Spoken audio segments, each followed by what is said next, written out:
o madwen pass on be dia ene ye ba ha Ghana ye budget no na wasan dia de sato anesefo yanim ese wadama wo mon kwa adwuma nurses and midwives so midwife for ya wo ho aba asemi se hwe so omo dia beto dwa se ye nyi wo mfiri mu omo so kan pa se na ye Ghana nyina na data bundle ofufro bi eba beba de ama adesuafo mu wo suapon emu suafo hwe ekitawde hu nsam so na eka nsin and the parliament atoninsa e de afre gutafo se wo mumra mekirem senti a yatete no maso enso enuoma bo eda so ye den ewodwam ensam no bika na mo bete okase boy emu ye live ewo Facebook Power 979 TV XYZ tenyumakuo bi ebo etidom ne ye de kaseboy ebra mo kai se be pose ma na amanfo hene babo amabene wokoye page ewo Facebook a obenya kaseboy bi ahwe YouTube eye XYZ broadcasting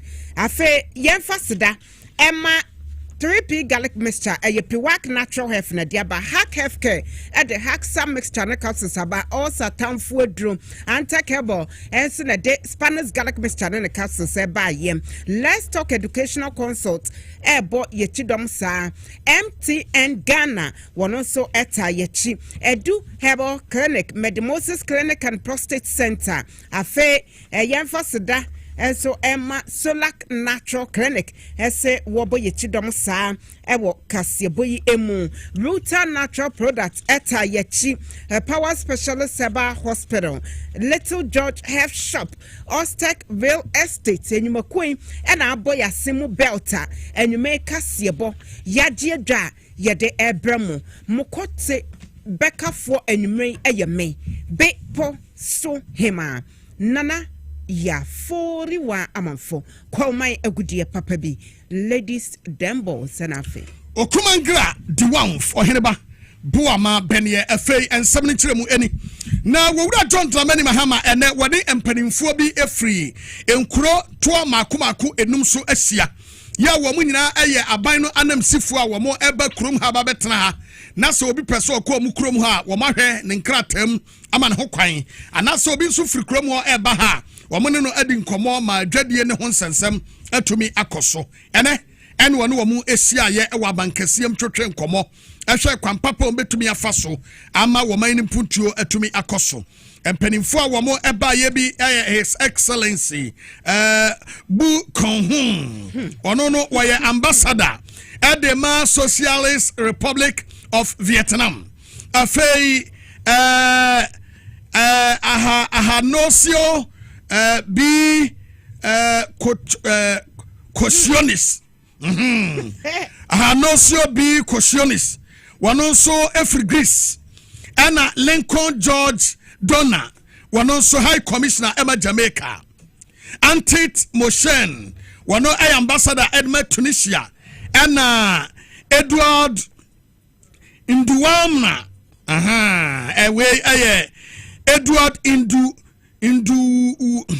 ya semu krofo mu ha dio Edward Nduwimana wano ambassador of Burundi omuna aba bepiem wokrum ha na owura John Dramani Mahama editor manim say omuno omuma ne nkasa sa Ghana yeye na womumra emedidwa omune ye meka mom emia bi enuma ewo ha na Ghana so emfa ntoma pamfra has been following the progress of Vietnam in terms of economic development, and I think that Vietnam is doing rapidly transforming its economy, and we're trying to do the same here in Ghana. So I believe that there's a lot of room for mutual cooperation, and so you're coming at a time when we also have introduced a 24-hour economy policy, and we also are implementing a reset agenda for both our governance and our economy. And I think that the results are beginning to show. And so we'd like to work with you to see how we can improve and even develop closer relations with Vietnam. And so we want to warmly welcome you. Our diplomatic relations have been quite long. Unfortunately, we don't yet have embassies in each other's countries, but I'm sure that as we continue to expand our economic relations, we would have representation in each other's countries. There are new opportunities opening up in Africa, including the African Continental Free Trade Area that allows African countries to trade amongst ourselves, duty-free, tariff-free. And so we encourage investors from other parts of the world to come and establish industries and businesses in Ghana and take advantage of a market of 1.3 billion people. And so we stretch out the same hand to Vietnamese businessmen who are interested in coming to invest in Ghana. So I hope that during your tenure we'll be able to expand the economic relations that exist between our two countries. Why I am some Yura John Dramani Mahama wa de two ja another day. I wa abankasiem wa bro nim penimfui. Ehyiaye. Ye to akase bonoso. Na yetwa ensemno eso a His Excellency John Dramani Mahama na kachehwa na yewo ene wapa abedoko ye hu nipa eye edu ehu entoma ni nyina ye abedoko a basum bedo omo behwe prosi adwuma no police council eno no pa ho ntoma no ene wo se wo hwe nim kwan ese moral ya atia ba fom wo prosi adwuma no emu no council yi ebeboa na asa pagya ne ho na tese prosi adwuma no agya ne na so afa womo hwe se adwumafo anase prosifo no womo eban no womo yiedie ho nsem nso no ebedo makoma so yie pa ye ka police council a emu dwamtreni eye my penny abedeche excellency Professor Nana Jane Opoku Agyeman na wokasa ewo dwumadie na se no wo che se eye na sade ene ekuo ni nyina sade se wo mobehwe ama prosi dwumadie atumi akonkan enu nti no enya de a wo bedi wo eye aban ne hwamoda. Vice President Professor Nana Jane Opoku Agyeman ene ye chiamehema ya oda the Ghana Police Council ano wabra His Excellency John Dramani Mahama edi dwumadie ehye wonsa no chemu se ohwe dwumadie a naban eya obetkoso a abomodin se modi a Ghana Police Service here no. As President, I once again pledge my full support to this council. You have my ear at all times when you speak. I'll support you to uphold justice, and the government will back you when you act to restore order, and the gratitude of the Ghanaian people will follow you when your decisions reflect fairness, integrity, and courage. I urge all arms of government institutions, oversight institutions, and civil society to work in concert with this police council. When we act together, anchored on principle and driven by hope, there is no challenge we cannot surmount. And which all the abasobodi ekesi pa Emma Police Service no eba the fight against galamsey and in Nancy kidnapping be a course e Nigeria memu Jumedia Police Service ni edi no obo anabaso say. Let me commend the police management team for the successes you have chalked recently in the fight against armed robbery, and also your collaboration with your Nigerian counterparts in apprehending the kidnappers in Nigeria and bringing their Ghanaian victims safely back home. You also deserve plaudits for your apprehension of the killers of some mobile money merchants in Kumasi, Koforidua, and Aflao. Your arrest of the suspects in the Sawam Sand Pit killing is also very much appreciated. And which and a Vice President the Arishimusem ama Ghana for nyina say obekọ so abomodin na won so betimi aboa na the Ghana Police Service na babaye krabehwe no waye managing brand. My fellow council members and I will work to ensure that our police service is empowered, well trained and accountable, and as well equipped to meet the evolving challenges of modern democratic policing. We must promote a culture where the uniform is a symbol of honor, not fear. We must work to foster trust between the police and the communities they serve, emphasizing community policing, human rights, and no tolerance to the abuse of power. Discipline within the service will be firm and fair, and every officer will be held to the highest standard of conduct. Wisdom Hedejume Amaniboni Mampiansie. ɛno na yɛte yɛ no wisdom ama ne bɔ maybe a twam prosi adwuma no mu victimization favoritism intimidation na ɛkɔ wɔ hɔ paasa sɛ yɛ anom na wɔ hɔ obi wɔ kora ne promotion so yɛse yɛ ma no aban papa aba ɛna professor Nana Jane Opokwadjima police council wɔno ɛna ɛyɛ dwomkyerɛni ɛda no ɛno nti no yɛbɛyɛ the right thing ɛwɔ hɔ ama aposifoɔ modi yie ɛsan na papa tete yehunu Christian IGP wɔno nso ɛtɛm wɔ hɔ saa ne deɛ na ɛsɛ bibia bɛkɔ kama yɛto so ne yɛni nkɔmɔ a asɛm foforɔ bi asina asɛm no nyinaa ɛna yɛde ɛto dwa ɛde ama mo yi yɛha no ɛna yɛte sɛ anɛsefoɔ bi ɛnyɛ ɔmo kura mpo na ɔmo ɛka yɛ o na maame no a wɔno na nurses and midwifery council wɔda ano no wɔde aba bɛto abɔnten sɛ wɔn yare na ɔmo kɔ hospital ahwɛ maame abiri wɔ yi o ya wayɛ nurse ne midwife for so many years nyɛ no wɔn hunu nyansa sɛ MPP apɛn so wɔde bɛkɔ akɔto ɔbɛn n'anim sɛ yɛmfa ne nka ho no wɔyare a wɔgyiska ana yɛhwɛ ne yadeɛ for as many years maame yadwane a nurse for adwuma no wɔn hunu saa nyansa ne bi da owura John Dramani Mahama baaya wɔsi wɔn abrewa no so kɔ hospital a na ɔkɔ akɔyɛ adwuma atade green no ayɛ pam ma ne hyɛ no MPP for no man 400 Ghana. Who problem be a home. Owura John Dramani Mahama Baya was say a man 1,000 Ghana. And fantata diense. Eti anase phone kumano eni nechi. Dia tosu bi enu. Mami abrewa kure ya. Asan edi ababa tu dwa biem. Ya nasama wo kan se ane. Sa wano wayare a na yehwe no ayaresabia no ni insurance a. Ye gini sika. Enu nti anase phone kuma mbedi nechi. Na sabre abrewa baby a wadrei enche na twedi empo friend we amanfo ngu rough anya sade a ene ye no yare dia aban ne hwe no na aban na hwe no a ene obeti atua abrewa ya o anya mama yoda nurses and midwifery council ya no yi ono a odi mama me man abrewa fans no anu atire no ensema do bebre ene odi aba bebom se aban no enyema no no man yen sade a ene ye wadwa line mami akacha na sefo nkuma se ye medi na chi na wo mu enti atua wo mu tia tua wie ya mami hon wo free Ghana kwa kotra burochire sade ye beye na ne hototo ne hododo no a wo betumi nya yare sabia papa ko ho de toso mienu wo se ye bona baso abasobode award okwaje ena waka manfo magu fie ena nipa wua na ewu abrewa ya o nipa wua na ewu na omede sansem de kokoto ono abukwabe minta kando anim no ena ono abukwabe minta kando so ekyerem se no kwasem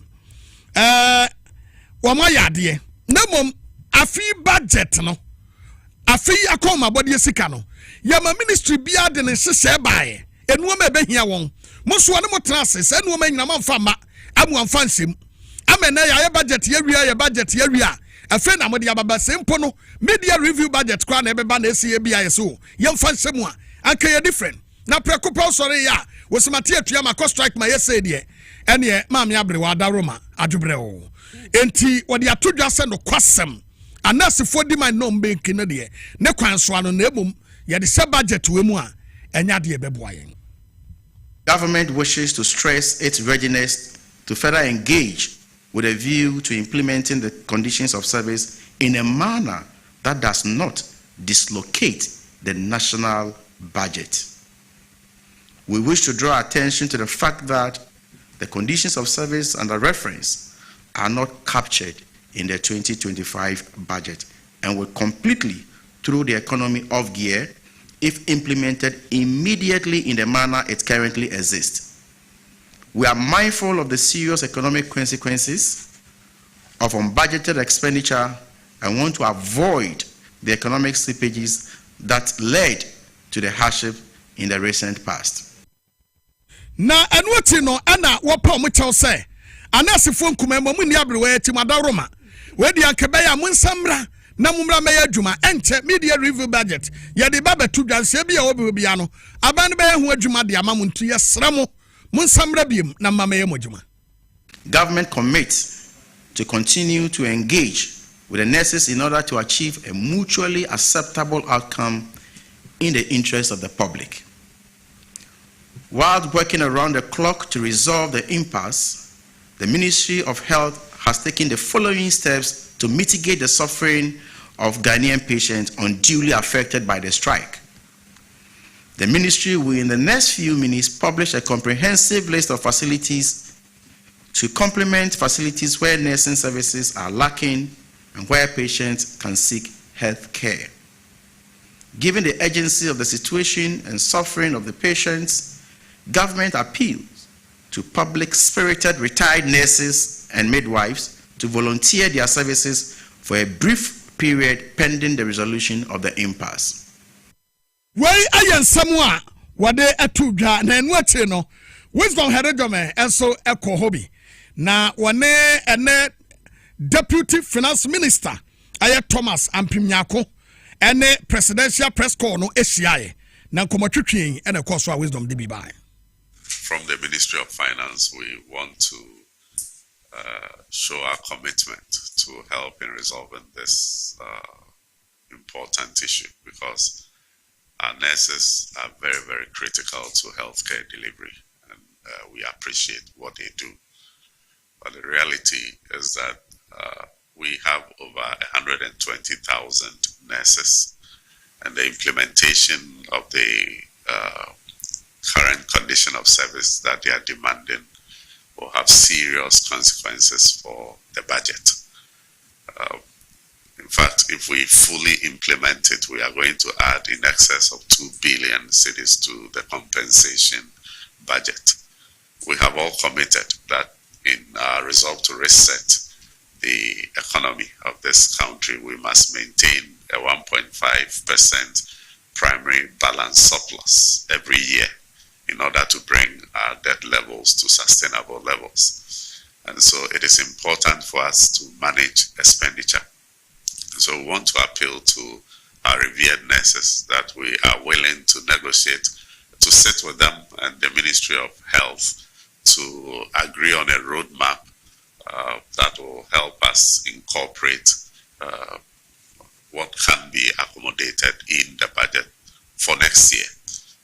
And we believe that they have all seen the hard work we are all doing to manage the economy better. We want to appeal to them that they should let us sit down and discuss what can be accommodated so that we can all have a win-win situation for all of us. Why ayan sama wisdom edi achire edi ebae. Nene asam na yire oku. The thing is, Mamma no declare strike na mozo called Geneva no one. Perpetua for also the say perpetua then the ample for no. So the MPP ni chairman. English ya manfu. Kaswa haya. 80 Obin to me can't me say we are politically motivated. Now what declare strike no akwa table nyame plan wo ho. Nyame sia me ka ba bia wo. Would this year so free move? Oh yes. Say as I was a man as a phone kwa adwuma 18 year bra konfo bone se wo man mu a wotimu behwe is about time a ye be wa ekro nanim ama ehu se ade no ama yosem hwehwe akire. Say woni aban akọ terms moya agreement that was in May 2024 year implementation July 2024 na satare ye election year mo ntumi pressure ban ne say saade we di aban ye maye chinchira enye sakra ye cost strike na se mo twen ma ban foforo afa no wo kọ 6 months eba na mo say wo anya ma ye dia ye cost strike na mame enye bibi na hyehyehye wachi. But the thing is, enyo mum enkwane a nurse fo ko wo krom ha.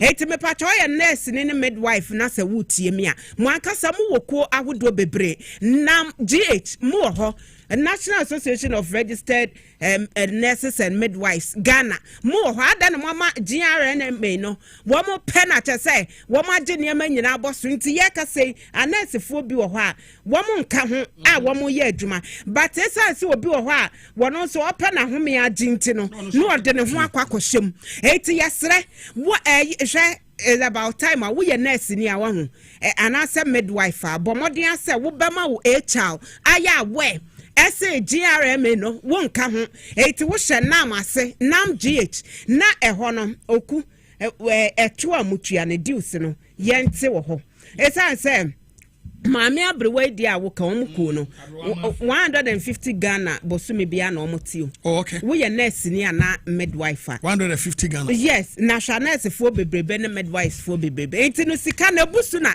sebe womo editing se wansa na obeye president ewo GRMA si ehu no ene is a one with difference yehu ne duku na yi ene nanim ene wo se difference kase pa na aba enti ye ka se enkasamre aban court ni akase okay strike na mo ye no illegal enti no wan kwa adwuma mintua wo ka wo be hu nurse fu adimri ka be kwa adwuma but akoya say ye ma ye ne nkakran gloves on when ye de handle wom sasa akoya besipa ne konua haba esa wo handle ne tactfully enu ti no mugu so ye de omo ye obi nka say mo consent na nya legitimate but wo try ye say wo beji ni pankwan enti no won try masabe ni panwu na say wutimu ebe ya odo sedenyo wudi ebi abanye mami em se nipa wu ore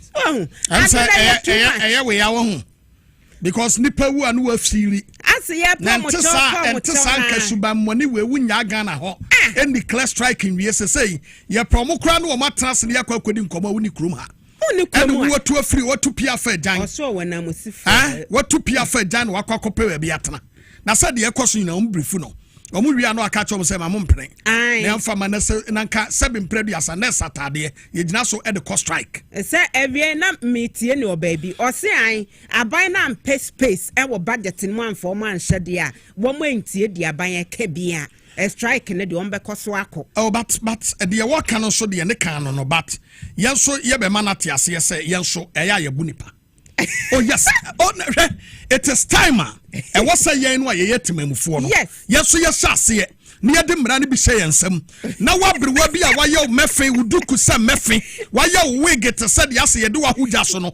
se wo declare strike manipa wu okrom ha we will visit you beat you up what because you visit to your babu was say ILO conference wo kobi honi pankwa ye didi agro ho debio ama wodo so de wo mo cherish nipa life abayi sama kwakwa na wo se declare strike medwane akotere baabi ne e be koso wo machi bia emfa me ho is about time aban de ne nai be si from akasa wo ye nurse ne wo ye midwife se wan kwa adwuma bo so me so amintua wo ka after all ye wo say ye to nsafe retired nurses and midwives say wo mo emra ma me ne se an saban kasa ye ne sere esan say obi a oye ne adwuma as a nurse and say midwife papa mu no o call retirement a ne sisi ye ne ya na ne kotodwe ye ne ya ye de ame ase ento mo entimi nya adwuma no wini mami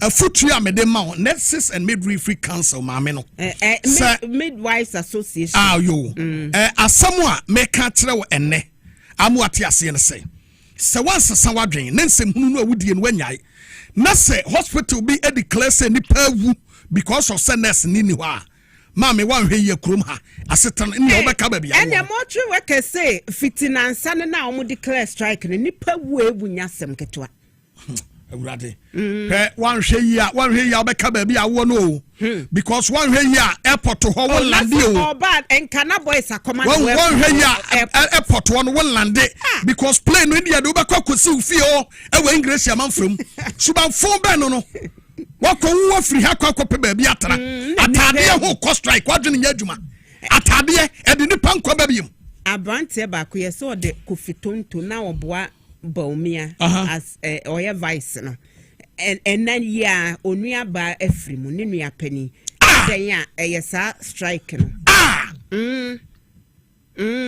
na wo say yare no so eba wonim NDC ni ana wonim MPP ni wadwene ne saja mebia ugu aban nanim ase but woni beba ho so no na NPP ni ewu na NDC ni ewu sabin preduasa aside political color no nipa no de oyede ma wo man no yanim sa yare ketua bi na abɔ nipa no kɛkɛ enti won samfo no awudie no beja ye ja mami jayo na wo ye mamba bunu no ye ne bre a wan hwe ya beba pot no ne ya lande ho de o the way be see di and sake ka pusu no yambo na we piama we na we piama we na we wo be kofie na honam ye oya nurse for mo kwa adwuma what midwives mo kwa adwuma na ye wo ye comrades ni bi wo mu menka say nurse for no midwives for bi a mo so mo ye mo ka kwa NDC afa wow mama ntena fie mo nkwa adwuma mo bia ye say oh na onwabo akando wan kame amata ne ho eti no strike dia ye de ho badim hwe emwa wo bia what sabotage no ye nyai na ye make sure say ye be kwa adwuma save amanfo nkwa why ye da mo asese matena mba ne sa yonkwe na mrashebe dom kuma na wo ma ye nketenkete a wo mo ni dwumadie na wo mo eka kira ban se na dama enimanimu ya won hwe se dia nurse fuo no wo mo ehwehwe ne midwives no wo de ebe ma wo mo wo friends amtwofo nhie mu eye amtwofo mo ton krafi mrashebe dom na ranking member ya wo no da health committee so wo mrashebe dom eye nana ayu afiye doctor wo de to aban enimu se kame esa aban no wo ye ne ho tinti wa nurse for ne midwives wo mo air strike yimu wo make sure said the omo kano wo betie no wa ye ho bibi kakra se be ya wo mo ebe kwa adwuma esan se nipa ewu mu. Let's not cloud the information to the public, please. It is the same nurses who took themselves to court. It was not government, it wasn't me, it wasn't you. Neither was it the NDC. It was the same nurses. Psychiatry nurses said no, we didn't understand something in the CBA. And they took themselves to court. And they settled it in court on the 25th of January 2025, not 2024. You understand? So the natural process actually ended in 2025. No fault of anybody. And this cannot be politicized. Absolutely. It was supposed to be effective 1st July 2024, and before it took effect it was already injuncted, but the responsibility of government has not been honored here, so I don't have any proposal. So government must meet them. I'm not government, I don't have books, I don't have money, I don't have anything, but I stand by the rights of them. I've seen the CBA, so I can't speak for government. It's for government to let us know its position. And the only way the government can do so is to meet them. We are saying that taking it to court is not the way. You are being assertive. When two people are assertive, there's conflict.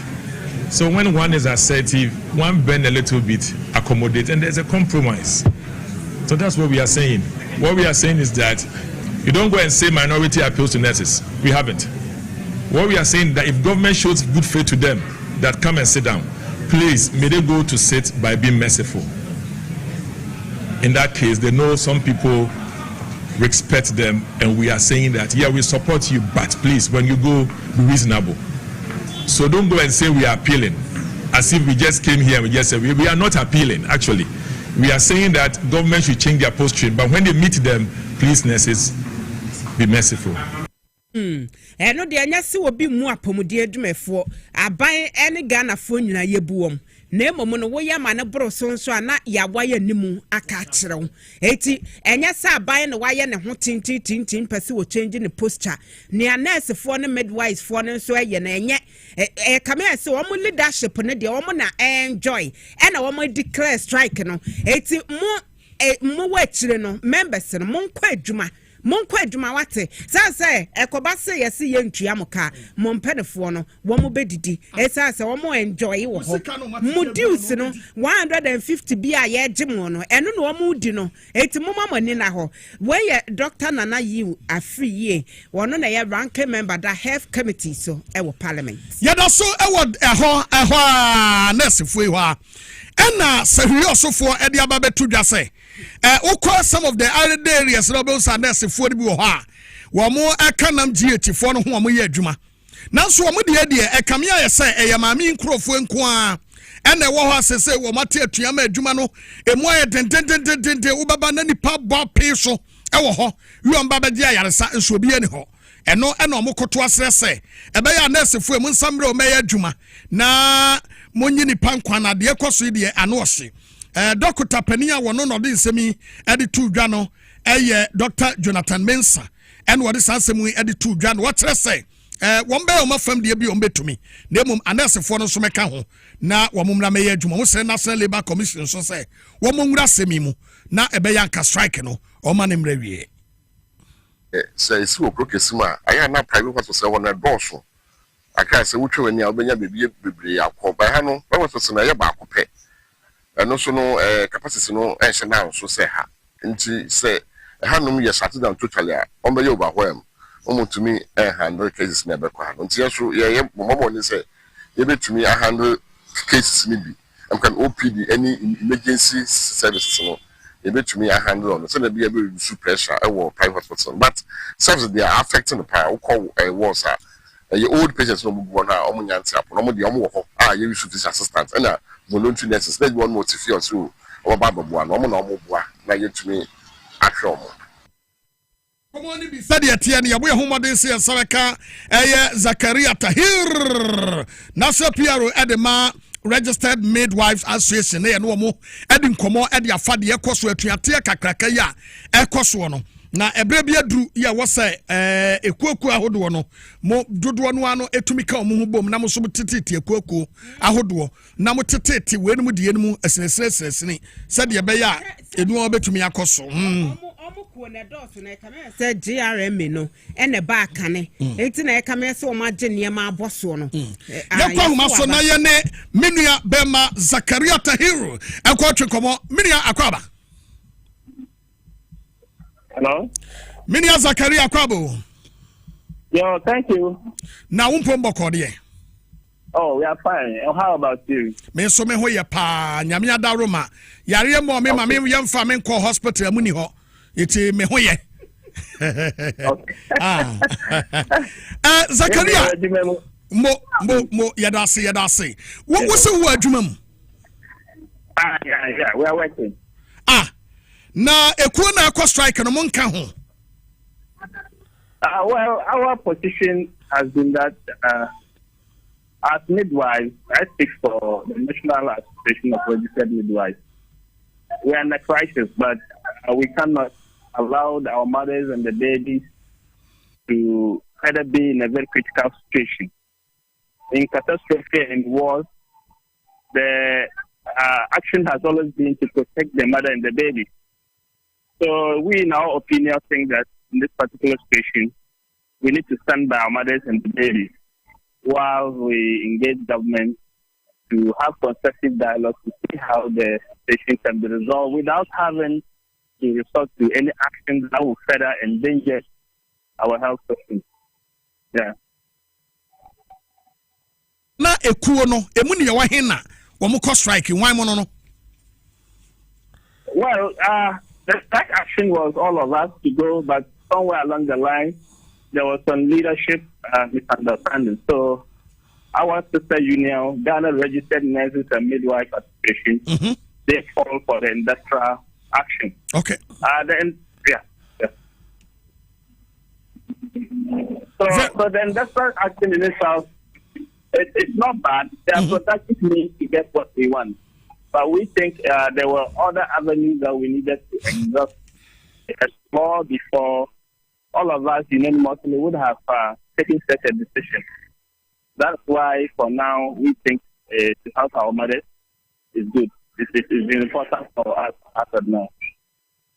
Mesrao minia Zakaria we dia obeboa me kakra watena ena dia wode mbeko school kakra wada roma yenim se ekuo no edoso kakra na boboso kire yen na yehu ekuo dodo a nurses na midwives no ewo yayare sabia na se pomden adwuma ni wada roma mo ye dodo sen ekuo type sen.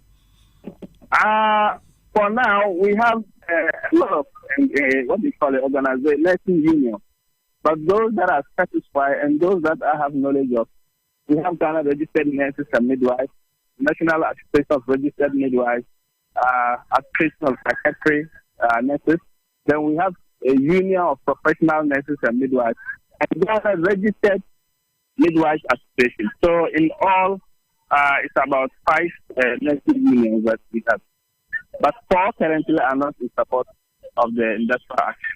Very good. Now, Obiba Kasa say, you will 5. Na emu 4 en support na ba ko pe and a cost striker other than come here say hospital be a empty no.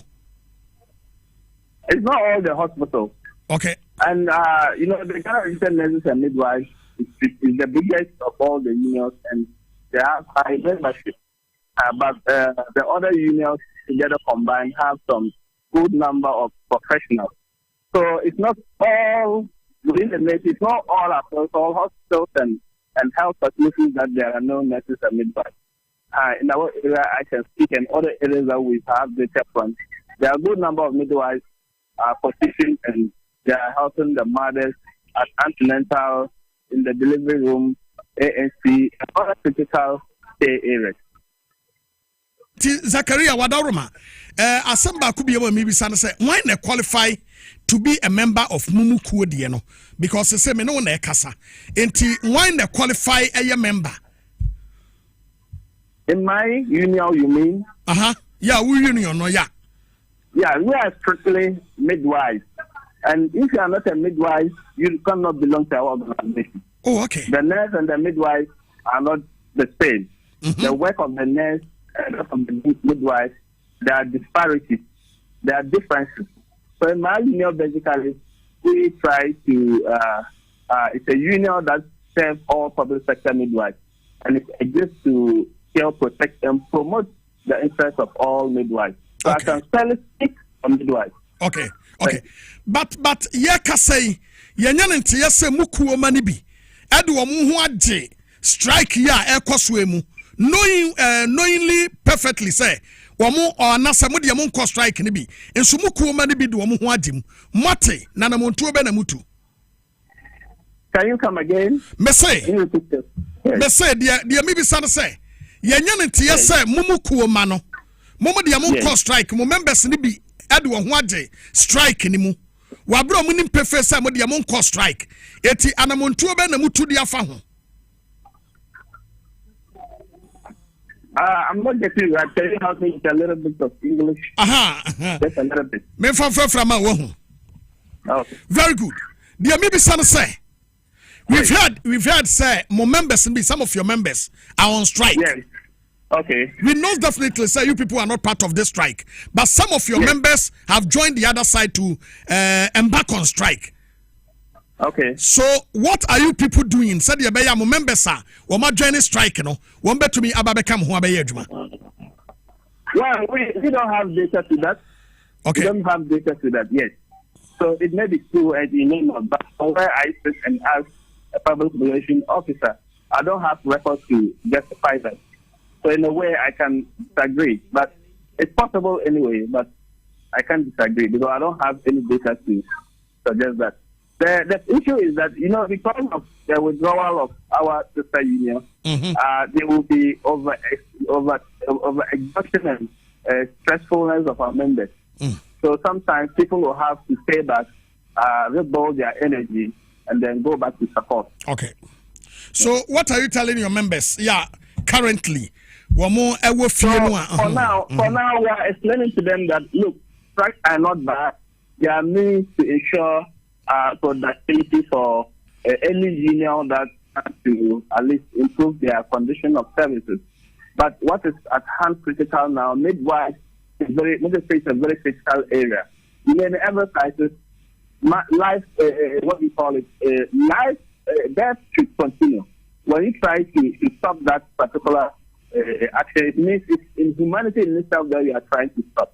So we want our mothers to continue having the critical service that they need. Okay. But we are hoping, we can tell our people that the government, as a matter of agency, will act responsible, will try to meander and explore, outcomes that will benefit both the nurses and the midwives, as well as our government. So we are just hoping that the government will do the needful, as a matter of fact, not to ensure this issue further escalates and becomes a very serious national problem.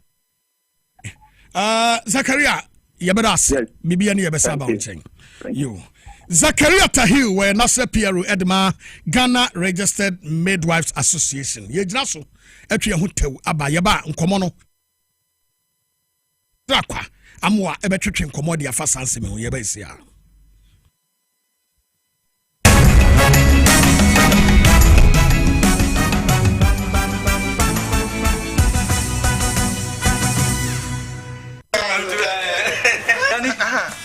Messi Menano. A group basa at the Brabro Tibedo Imlenu.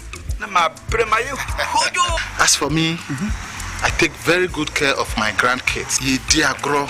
Na yes, a room maybe crana. Me bano timide or maybe gumbe so weekend. Hey, mumle, member. I don't think I'm a catcher say. Yano medi garlic capsules. Posun na a basis so come. As I stand here, my doctor said my whole system has improved very well. Medi garlic capsules. Yes, Medi garlic capsules. Medimosis garlic capsules. What Mamoja dini paduanimu efrusani ye. Na esiesie obane berima mahona wonding. Ubinya edoi bi ato omanyimu pharmacy stores freyen wo 050-349-4885. Edoi enya mamofra enye ndi mfie dumienu. Apemfo ene ema emanofo. Medimosis. Who how FDA ajijwe di nkratui atu. Muntie, ye watching a channel, Afedie, LPA, or Hiania Hochano to a cha, Mega Cash Lucky Box, and a bit Diwe Hujuma, where your game will be disca, instant cash prize. For phone number short code, *426*5#, and no, a ye pecking crime. Mega Cash Lucky Box, and your name crash Alberto, dial short code, *426*5#, our all network, follow prompt no, Nature's Lucky Box, never see case, Shemuno, Nina Yawodia. We bet near the 500,000 Ghana cedis, and 5 billion. Shadow Sanshi Shade, and Ella Jatum, our Caritas lottery platform, so Mr. Shaka Crow. Na ede na ya obeya oda formation ya funum emunumuni. Oh Mr. Entry also ya titi be benfie pi nanso ne yam nyono da se me chew no ahodo amato a me hunu hwea ebe ya nwanwa menyi ni se what also tamfo hexa capsules any hexa mixture ya no mbom kotia also no bia ma no anom anka ne ho ato no dadaada also dro de eno ani hexa capsules any hexa mixture ankom ni nchiremu also ye kura eto ye funu ene ensunumu etuma wo ye funu ekeka wa wogire wo ho a enye also etumi ema wo ye cheko ebra wadidi awie so how aye also there compare hexa capsules any hexa mixture nanum bom na ho abeto pedudu atu a ko okanshi drug lane Kumasi Dani Herbal Takradi AA Mensa Anafre 02038228855 Apefo abatanya woma won mofra no fo ene mofra woni mfiedu mienu enka ho Haxa capsules ene ne mixture also tamfo edie age edwadie nkrato yi atom.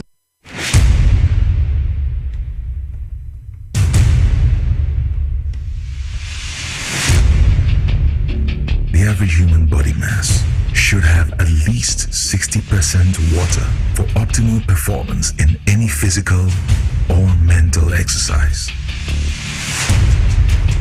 We can help you maintain it naturally.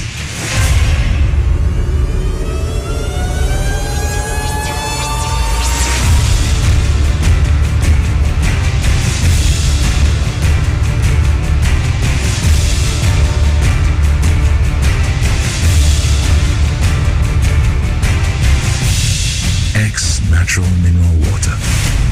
Simply natural. For bulk purchase, call 0596-273-546 or 0596-273-547. This advert is FDA approved. Yes, I'm not a me taxi driver. Now, and can I Mississippi? If so, Mississippi, I'm not coming out to let you trim me. We got 3P, Garlic Missano. I bought me pa. That's a miracle. We were doing just a full prize. You see, Jimmy and Casami is success. Me, and it's over the baby Shemi Subino. Noma, me be community prime is very destiny. I don't know that they are going to be to my young and to answer with a metro catch on a find Shaman Kwana. Mediabe, 3 years in Anna, as a Midinawa, the name was Sinas and Maqua, with the American be so much made. The best 6 years in you, Sama, the Magic and the Medina. Saya le nemku mipreko ene podi ana mekoto 3 garlic mixture sema mekase yankupe no yamse ende ya meno kase no wa tomia medinwa mentiake 3P garlic mixture ubenya bi wo mamu pharmaceutical shops and herbal shops Fred Piwak e 02489288824 and 020100002 If I cry na menyisika Edia ye mefui. Ehin fa na menya bosia edia tre medwuma yimu. Kai kra mabre mi ye bosia ato taxi fufu. Suhum Rural Bank. Suhum Rural Bank.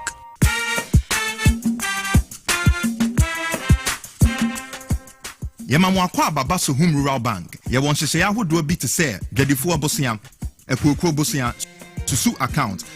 And that's all our savings account. Me bada chain savings account. And the keka home. First Suhum Rural Bank was 03422918696. Now one so what to me aka say. Suhum Rural Bank. Ama ene mayeka una. Suhum Rural Bank. Enti me pa minie. Suhum Rural Bank, growing our heritage.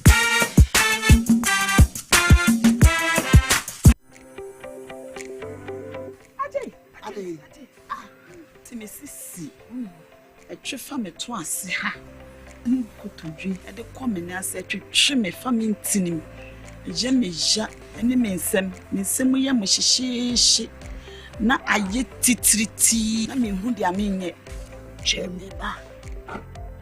Canena me hawa no, cause it's a mission joint fortis, and then never life. We don't pay. And no wapos where you no, no. Joint fortis, and no me quack way muchma. Not the atichma will be an essence. Once nina, and we are with ya. A church show a few sissy, and if I would trust yan 1 9 and some as she show a yet Nedro and in never life. Joint fortis and in never life, and one never want to swallow. FDA aje dedi nkratwe yi ato.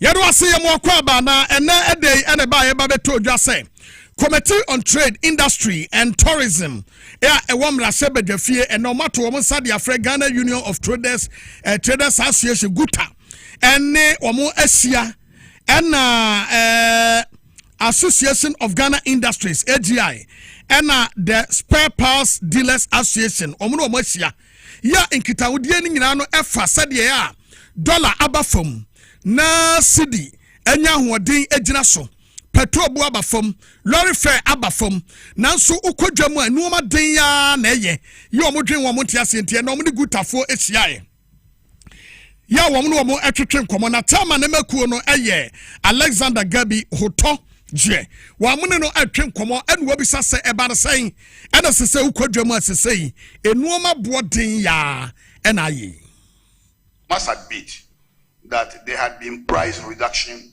in some quarters, but these do not commensurate with the impact of the appreciation of the cedi vis-a-vis when the cedi depreciated. The Committee on Trade, Industry and Tourism had called for this meeting to inquire into why businesses and service providers are reluctant to reduce their prices, the impact on the economy, and the way forward. We have assembled here most of the relevant stakeholders who would assist the committee to deliberate on the matter. I urge each one of us, to be frank with each other towards achieving the expectations of the Ghanaian consumer. If we disappoint them today, they may resort to other alternatives that may adversely affect the growth of the fragile local industry which we have so far.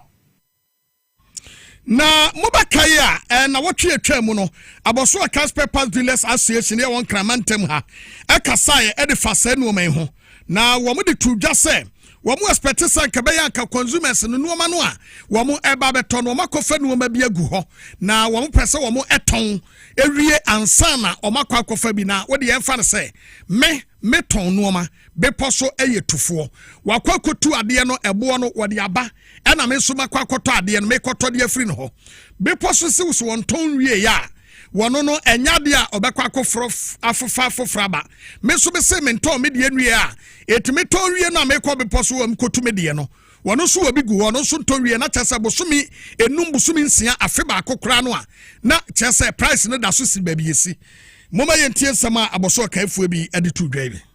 The Committee on Trade, Industry and Tourism had called for this meeting to inquire into why businesses and service providers are reluctant to reduce their prices, the impact on the economy, and the way forward. Why are you calling some hour? Can you the father so careful son sama? What can you not? Because so at the sea biano, our hobian, the Bessie Biano, the betumanim, said the Baya.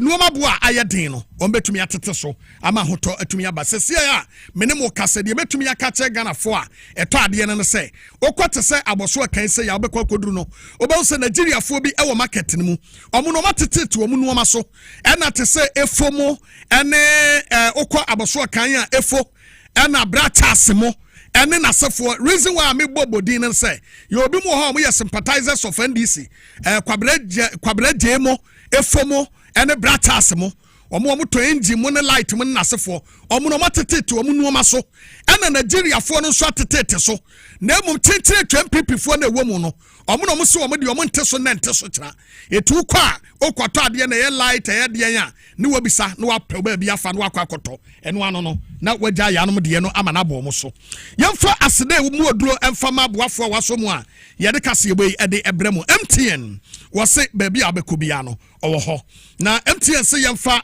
saa asemwe emfa ento monim wose anigisama ewo mu ne se anigisama ewo mu ani omse wo de efre no MK e de aba na MK no a wo de aba no ene se eye med pharmacy anase med pharma se bia wo pe ba bi ato aduro na wo yare na judesuo putuprum wanantie tinya wunya ba bi asaduro no benya bie woni MTN fo edin sawoso a opono oda so a se no ma nyina no etwam eno ane se wo ba bisa na wunya bisa ya pe won kodwen ni long queue bia won ba boa amadukro no a wo hwehwe no won sa aka wose woni wo mo enin sawoso enne na won ba boa wo eno ane so be sign up ye was silver and ye gold package ya e wo ho enne ya woni wo mo nin sawoso no mso e be koso wose aduro no wunya bisa ya se wo asthma won tese wa e na aba na dwedasuom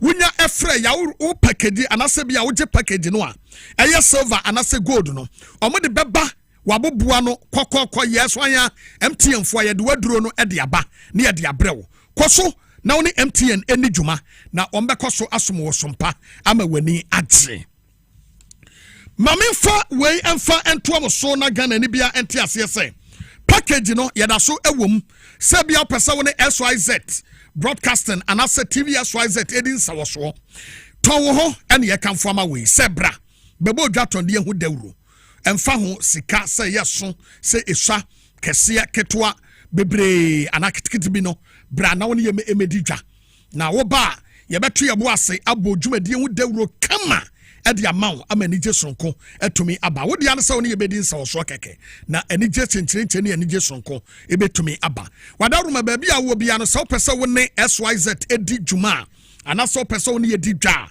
wo be frɛ 0533 82 5870 0533 82 5870 when ye enin sawoso ene edei na yebebo dwaton de hu dawuro ama yaton kama ede amawo mesaka ene yaduru so no na ede na wonsa kan koso na dial star 274 hash star 274 hash select number 1 Power FM SYZ Power FM SYZ na koso na di atire 25 Ghana cedis na sese no utwa we stand to win 50,000 bonanza all the time every week biano we stand a chance of winning tie when we try at the end of the week you know na ya run it tie and na utwa watchna utwa at the end of the week no near run at the end of the week no ubetumi di 50,000 ubetumi di 20,000 ubetumi di 30,000 enti wo the answer obekoso no wadale star 274 hash star 274 hash won say we na masesa eti say no utwa we no a utwa to no ebia Monday ubetwa bi Tuesday ubetwa Thursday ubetwa Wednesday ubetwa saa can to the weekend no ube say omarane otwa na ababegu phone so God being so good ubetumi di 5 billion ama na babeka wonti koso na one mensakafo enidwa na wani ebeji nti koso ana koso na enije no emra wakwem.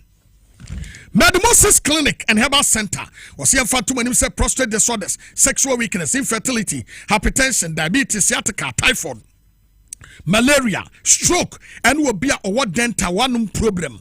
What the answer when the Midwives ebedin sawaso ya dear be a crew be an fako Midwives Clinic and Prostate Center na kokwa J apomden when we digital x-ray mammogram machine wo 4D ultrasound scan ye twa onsono mu no magua and we mu no ma asajam ye yi onsono guo and ye twa picture Midwives no or dental barrier when the police station edin hwe mu Accra Central areas of 4 den mu Ghana Highway Authority yard no a Jodi School for the Deaf in Kumasi, Aya Ahinema Kokobing.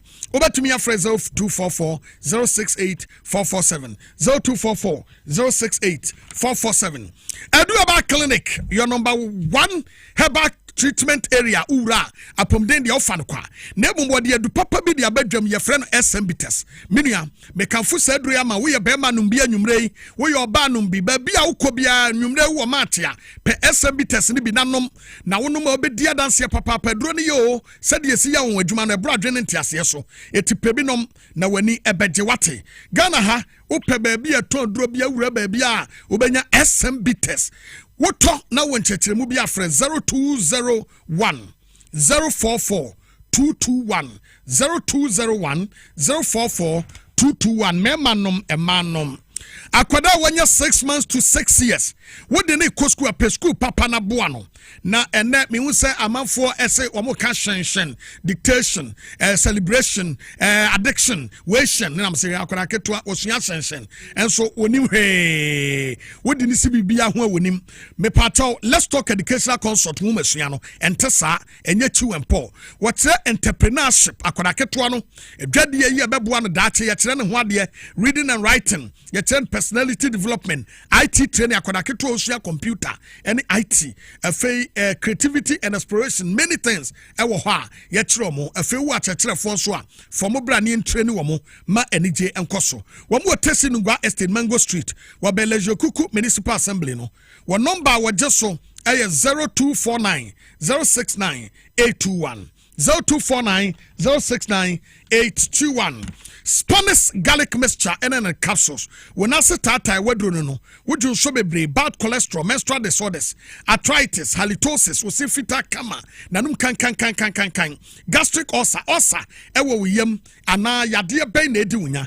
Spanish garlic mixture and then the capsules nubi na enkum yam kro ma ho ento baby ato adurobia obenya bi na doctor say ono de sending WhatsApp send WhatsApp message na send no voice message or WhatsApp na chechiremu bia no je 0266 1141 0266 1141 mami kanfo haxa mixture and haxa capsules emfa amount okay and our decide to papa e de aba na wunya binum a wo boa papa woni eje etini ye kan tro say kona kokope bi nanom bi na obi a opesa ne so ete no onom a ema ne so te mframa gina wo yam a etwe ne kama wachiri bremo kase tutu wo trase ontumi nsore osanti uja wo ya wo nan na moja wom ana osa yam kuro na ekun wa dawroma osatamfuni ye friend haxa mixture and haxa capsules nonum bi na enku oyam kuro emfa emaw baby ato aduro bia no wura ubenya bi